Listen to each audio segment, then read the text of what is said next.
Already in this car, Jack? We were. Earlier this year, we did the coupe, and that's why this is going to be a shortened video, because this is basically the same car. However, now you have 4 doors versus 2, and in 2021, they updated the exterior styling and the infotainment system on this car. Other than that, it's identical. I looked at this and I thought to myself, the sedan makes a lot more sense in a car like this. The coupe styling doesn't particularly scream super unique, and this feels way more usable. Yeah, I mean, this is really what this car should be. It should be a sedan. And I will say, this car has a lot of swagger, at least compared to the 5 Series, which to me is its primary competitor.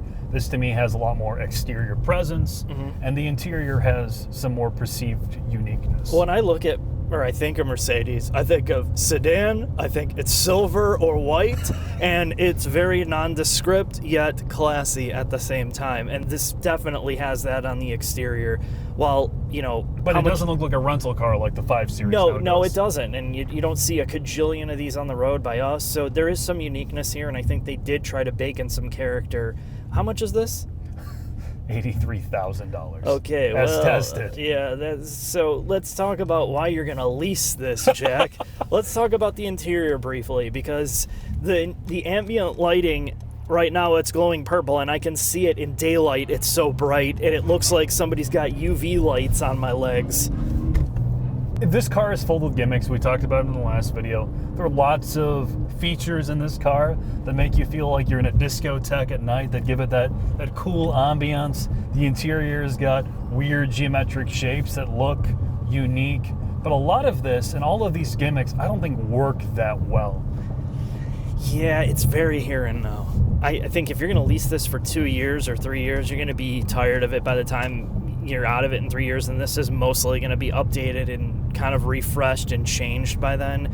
The threaded screen design, where they make the main gauge cluster look like one giant screen, is very interesting, although it's not one screen. The center stack still has pretty decent physical controls, but the problem with this car in terms of design, even like they updated the steering wheel controls, now it's all capacitive touch. Like you have to swipe on capacitive buttons to do what you want to do on the steering wheel, and it's like, really? They need to consolidate. They need to consolidate a lot of the interior controls in this car. As you were talking about this yesterday with me, I don't know why there are so many different ways to interact with this car that don't interface with one another. Like the drive modes. You can change them on the steering wheel, you can change them down here, but nothing shows up really in your gauge cluster. Yeah, and I think they haven't figured out, it's like they've just thrown up tech everywhere. It's like somebody's, well, we don't know exactly what we want to do, so let's just put it everywhere. Just put it everywhere and see what sticks. And, you know, I think there's over redundancy in everything. They could clean this up, make it a lot more elegant looking, better use of physical controls, better use of touch controls, and just make, you know, that it's not thought out. I think that's the biggest problem that I have with it. It looks cool until you start to use it. And you're right, it is very here and now. This car is now a lease vehicle, because in about 5 years, all of this is going to feel like total shit. Yeah. And, you know, if you like this and you're going to lease it, you're going to love it. But I'm just telling you, you better figure out if you can deal with all the tech and how you use everything day to day before you sign anything. In terms of drivability, what do you think? We just got out of the 540i a couple weeks ago, but this car doesn't directly compete with that. This car competes against the M550i. We drove Elizabeth's car around for a couple days, and it's hard for me to recommend this vehicle despite having more character over the 5 Series. I think the 5 Series is a better value. I think it does everything you want in executive sedan slightly better. There's a better gearbox. The drivetrain options are more potent. The V8 is better than this inline 6 with the twin charge system. It's just, I think this car is really quirky. I think it's got a lot of character. I think the steering is pretty good. I think the body control is excellent. I just don't think it's that cohesive of a package. It's just a lot of this is different for the sake of being different, which also gives it a little bit more uniqueness and character, but that doesn't mean it's also a good thing, because it doesn't work half as good as the equivalent BMW. The electronics are not thought out. The way you deal with everything's not thought out. The drivetrains are, you could argue that. I mean, I think the twin turbo V8 that's in the 550i, it's pretty amazing. It's hard to touch that. They have attempted to try to give this some uniqueness in sound, exhaust farting, and the interior noise that they pump in here.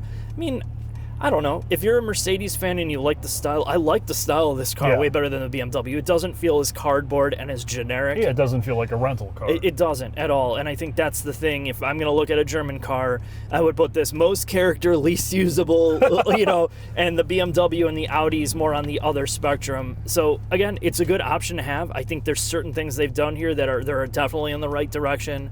And I think they should stick with the things that work and then start really refining the things that don't. This inline 6, as we talked about in the prior videos, produces a ton of torque and has a very usable power band. However, it doesn't feel that fast because there's so much mass in this car. Yeah, it doesn't feel that fast. I mean, there's a good amount of thrust from it, obviously, when you have turbo, and you also have the hybridization feature here with a little bit of electric thrust thrown at it. Yeah. So it, you know, much like our coupe video, all of the same things carry over. Although I do have to say the transmission feels less weird in this car to me than it did in our coupe video that we did. I mean, it's still not perfect, but it's less like my first automatic. Yeah, it doesn't feel like it's gonna break in this car like the other one. Oh, I agree. So I guess, Mark, with that, let's head to the final thoughts. Sounds good to me.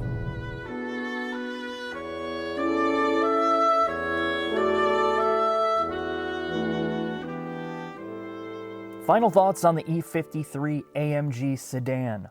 Much like the coupe, Mercedes is throwing a whole bunch of gimmicks and forcing technology down your throat. And it does have a big wow factor. It's the lighting, it's the look, it's the prestige. And also, they have mastered the art of flawed perfection. Unlike Audi and BMW, which tends to over-engineer and smooth out every rough edge, there's still a ton of driving character in the AMG.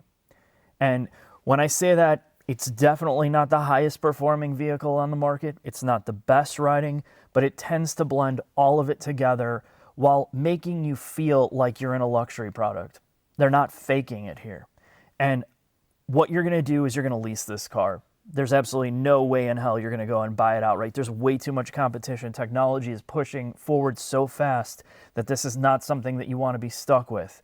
But for 2 or 3 years, you're going to enjoy the interior, the 4 doors, what the 4 doors bring you in terms of usability, the technology, everything works pretty well for 2021. We'll leave it at that. Thanks for watching. See you next time.